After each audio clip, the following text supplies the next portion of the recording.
అరుణాచల గిరి ప్రదక్షిణ మరియు అరుణాచల శివయ్య గురించి తెలుసుకోవాలనుకుంటున్నారా?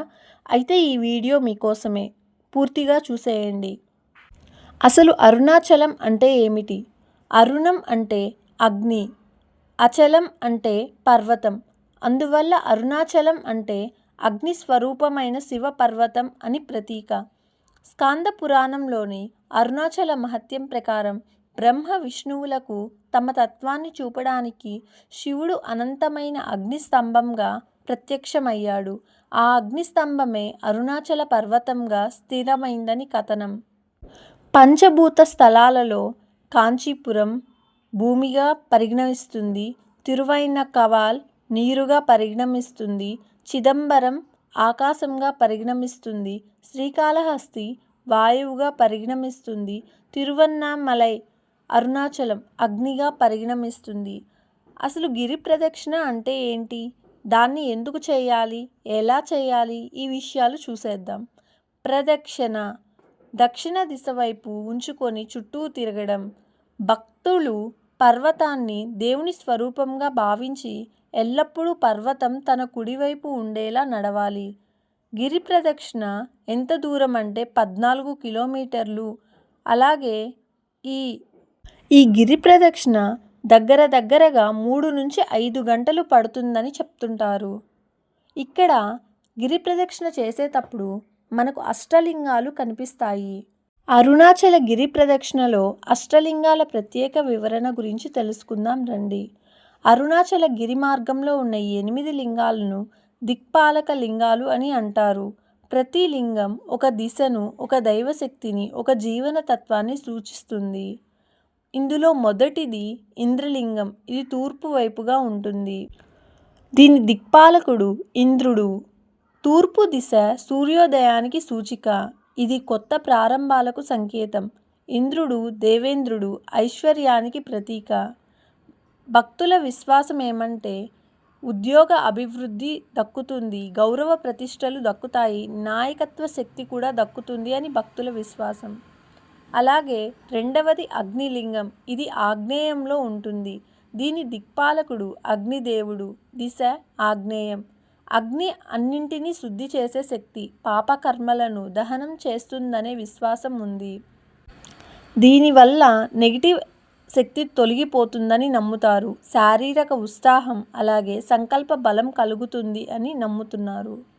అలాగే మూడవది యమలింగం. ఇది దక్షిణం దిక్కుగా ఉంటుంది. దీని దిక్పాలకుడు యమధర్మరాజు.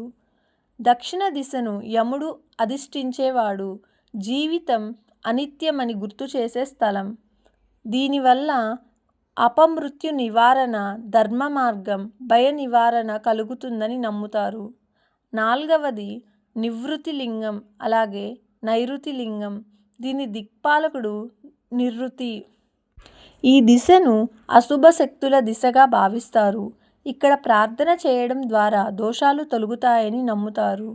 దీని వలన కుటుంబ సమస్యల పరిష్కారాలు, దుష్ట దోష నివారణలు, అడ్డంకుల తొలగింపులు జరుగుతాయని నమ్ముతారు. ఇక ఐదవది వరుణలింగం. ఇది పడమర వైపున ఉంటుంది. దీని దిక్పాలకుడు వరుణుడు.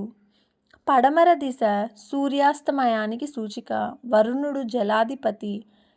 దీనివల్ల మనకి ఆరోగ్యం, మనశ్శాంతి, భావోద్వేగ సమతుల్యత దొరుకుతుందని నమ్ముతారు. ఇక ఆరవది వాయులింగం. ఇది వాయవ్య దిక్కున ఉంటుంది. దీని దిక్పాలకుడు వాయుదేవుడు. వాయువు జీవనానికి ఆధారం. దీన్ని దర్శించడం వల్ల మనకి దీర్ఘాయుష్యు, ఊపిరితిత్తుల ఆరోగ్యం, చురుకుదనం దక్కుతుందని నమ్మకం. ఇక ఏడవది కుబేరలింగం. ఇది ఉత్తరం పక్కన ఉంటుంది. దీని దిక్పాలకుడు కుబేరుడు. కుబేరుడు ధనాధిపతి. ఈయనని దర్శించడం వల్ల ఆర్థిక స్థిరత్వం, వ్యాపార అభివృద్ధి, సంపద వృద్ధి కలుగుతుందని నమ్ముతారు. ఇక ఆఖరిది ఈశాన్యలింగం. ఇది ఈశాన్యంలో ఉంటుంది. దీని దిక్పాలకుడు ఈశాన్యుడు, శివస్వరూపం. ఈశాన్యం అత్యంత పవిత్ర దిశగా పరిగణించబడుతుంది.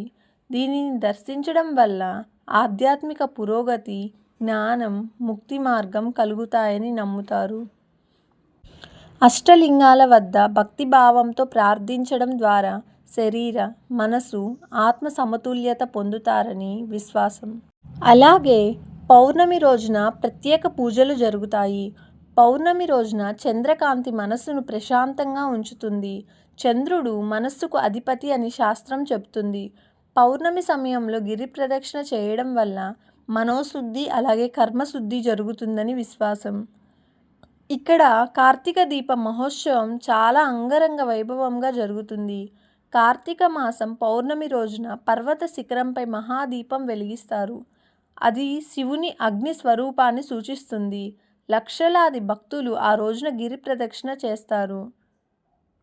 అలాగే రమణ మహర్షి అలాగే అరుణాచలంకి ఉన్న సంబంధం గురించి తెలుసుకుందాం. శ్రీ రమణ మహర్షి అరుణాచలాన్ని ప్రత్యక్ష శివస్వరూపంగా భావించారు.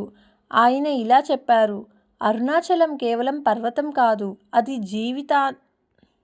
జీవంతమైన జ్ఞానాగ్ని. రమణాశ్రమం కూడా గిరి మార్గంలోనే ఉంటుంది. పురాణాల ప్రకారం గిరి ప్రదక్షిణ చేయడం వల్ల మనకు యజ్ఞఫలం, తపస్సు బలం, ముక్తి మార్గం వస్తాయని భక్తులు నమ్ముతారు. అసలు గిరి ప్రదక్షిణ ఎలా చేయాలి? చెప్పులు లేకుండా చేయడం శ్రేయస్కరం. శివనామ స్మరణతో చేయాలి. శివనామ స్మరణ: ఓం నమః శివాయ. అలాగే నిశ్శబ్దం లేదా భక్తి భావంతో చేయాలి. పర్యావరణాన్ని కాపాడాలి. అసలు గిరి ప్రదక్షిణ అంటే అహంకారాన్ని తగ్గించడం, మనశ్శాంతి పొందడం, శరీరానికి వ్యాయామం, భక్తి ద్వారా అంతర్ముఖత. కాబట్టి గిరి ప్రదక్షిణ చేయడం మంచి శ్రేయస్కరం. అందరూ కామెంట్ చేయండి. ఓం నమః శివాయ. May God bless you.